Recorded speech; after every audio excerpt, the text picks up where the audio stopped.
Yeah. Good afternoon, everyone. Welcome to the fifth episode of second season of Coffee with Ashish. And today we are very happy to have with us Vishal Suri from SOTC. And as all of us are very well aware of SOTC Travel Limited, it's a household name for past so many decades. SOT has got more than 1,000 people over 160 plus touch points. They have more than 5 lakh customers. And, overall, the group has been very well, received by all the customer base within India as well as abroad.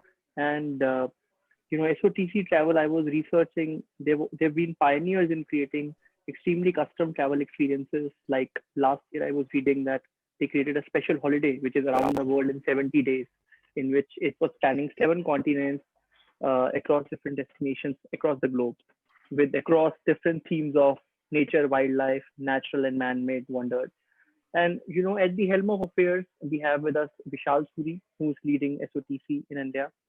He himself is an engineering graduate in electrical engineering, has got more than 30 years of experience across consumer-centric industries like office automation, internet telecom, in startup as well as in mature and established firms. And he has spent more than 15 years in the travel industry itself. He's also a professional manager. He's attended executive management programs at IIM Bangalore, Henley Business School UK, and London Business School UK. And prior to his elevation as managing director of SOTC, formerly Kuoni India, he was the chief executive officer tour operating at SOTC Travel. And he joined Kuoni tour operating in 2012 from Thomas Cook India, where he was the chief operating officer of leisure travel, and he joined Thomas Cook in 2005 and progressed to become the Chief Operating Officer Leisure Travel, outbound and domestic in 2007. He has played a key instrumental leadership role in rolling out new products and business models in consumer business, and his exceptional skills in managing interpersonal relationships and his sound reputation of managing and developing dynamic teams has been very well received at SOTC. So, with this, a very warm welcome to you, Vishal, on Coffee with Ashish. We are so privileged to have you with us today, and I'm going to request Ashish to invite you and have a conversation with you in terms of how do you see the larger travel ecosystem and SOTC within its different verticals, catering to this new world order, post-COVID world. And we look forward to hearing your insights. So over to you, Ashish.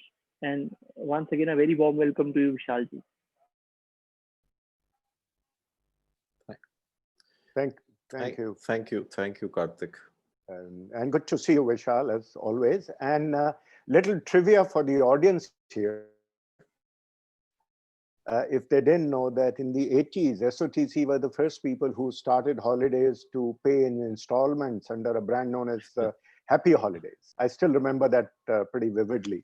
But that aside, let's come back to the current times. And we've been sort of putting a nomenclature of survive, revive, and thrive. Obviously, survive standing for immediate and revive for a medium term, and thrive being going forward, looking with optimism.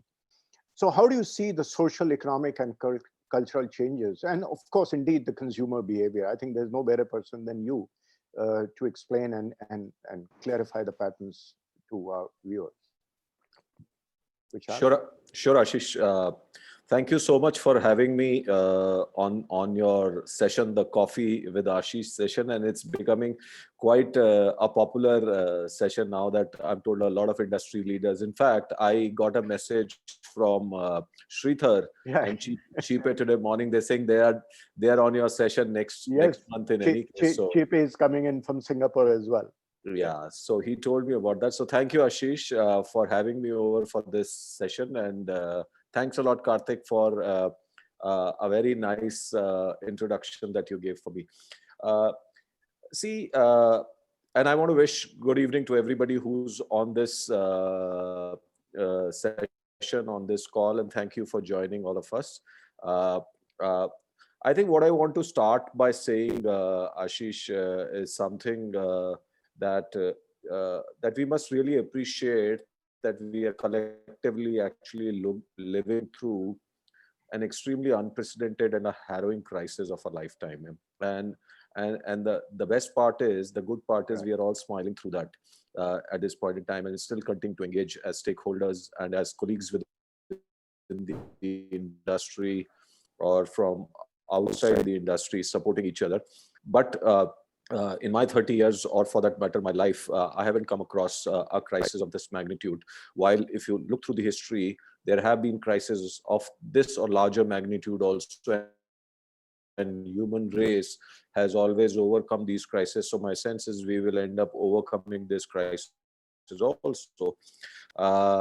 Situation, the way it is unfolded in India and impacting, and from a tourism sector perspective, let me stay focused on that. Global travel came to a complete standstill in March, in any case, and we never expected that. Honestly, in my so many years, I never expected that to happen. And a lot of my colleagues or other industry colleagues will appreciate that.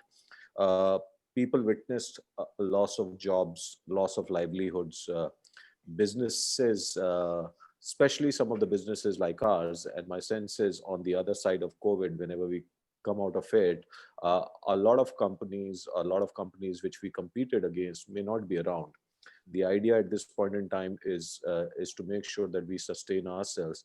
Uh, Companies are facing existential crisis, with no revenues and business coming to a complete shutdown and a lockdown situation. People could move about, and why I'm telling you all about this is people took a lot of things for granted. Uh, Families were separated. There were children studying overseas. There were families who were traveling on work, short trips to regions and stuff like that, and everybody was stuck for sometimes 2 months, 3 months, and stuff like that. And all of this has a very psychological impact on the generation per se. So this generation possibly is, my sense is, at home. People have cut back on a lot of discretionary spends. Survival and sustenance has become paramount. Health and safety is the biggest theme that kind of prevails all kind of communication in the medium that we actually watch.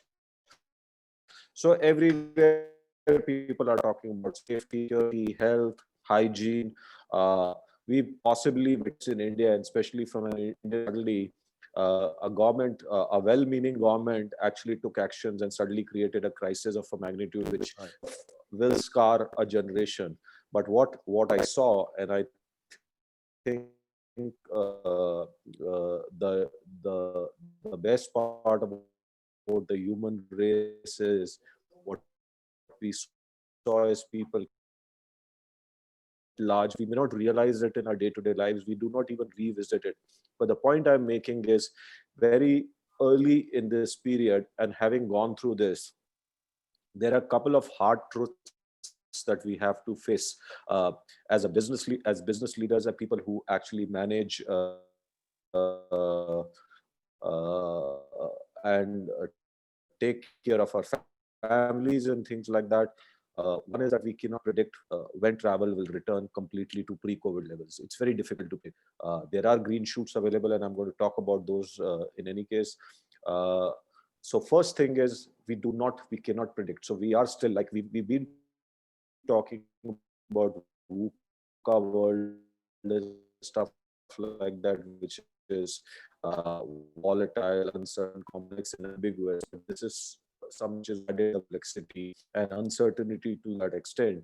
The second point that I wanted to make is, when travel formally resumes, it will be very, very different than what we are all used to. So 15 years of a complete zero, because it'll have to reset once again. And as we talk about, and sometime very early, the revival part of it, or the three stages that you spoke about, I just wanted to say that, like, uh, a lot of our activities that we are doing together, we are doing it as a group.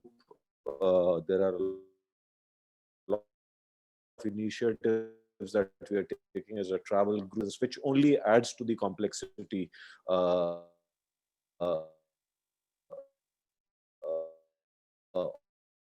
of the whole thing, because every a complete different kind for this thing. But we started to think, we got together like a lot of other corporate leaders and companies in business. We also started to plan our survival, or for that matter, the sustenance part of it. So we kind of And I'm picking up from the words that you used earlier. The stage was the immediate term, and I think we are pretty much past that, which was shrink and survive. I'm just adding shrink to that part because at that point in time, cash conservation and cost reduction became large themes because we didn't know how long the runway is going to be, how long will we have to, will we be in a position to sustain our operations with zero revenues, because I haven't seen a situation when suddenly a company of our size, which is upwards of about 2000 plus crores in terms of sales, suddenly would not generate a single invoice for a couple of months altogether.